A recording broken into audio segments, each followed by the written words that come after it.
हज़रत उस्मान ग़ाज़ी के मीज़ार मुबारक पर गार्ड की तब्दीली की तक़रीब मुनक्किद हो रही है। ये आप देखें, ये नए गार्ड आ गए। अब ये पुराने गार्डों की जगह ये इन्होंने झुककर सलाम किया।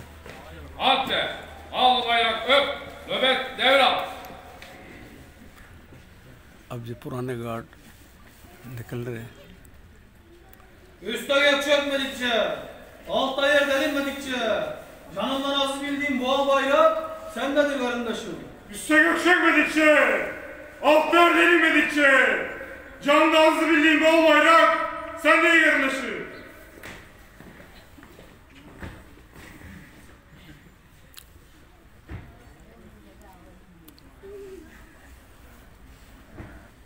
Anamdan, atamdan, yardan ve evlattan kıymetli bildiğim al bayrak, satın, gök girsin, kızıl çıksın ki canın pahasına bendedir arınır. Anamdan, atamdan, yardan ve evlattan kıymetli bildiğim al bayrak, satın, gök girsin, kızıl çıksın ki canın pahasına guard की तब्दीली की तक़रीब मुनक्किद है।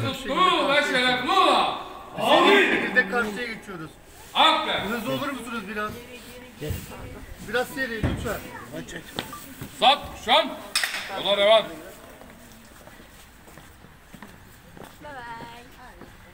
माशाल्लाह गार्ड की तब्दीली की तक़रीब इख्तिताम पजीर हुई। अल्हम्दुलिल्लाह आज ये भी सादत हासिल हुई कि यहाँ पर गार्ड की तब्दीली कैसे होती है। अस्सलामु अलैकुम वरहमतुल्लाहि वबरकातुहू।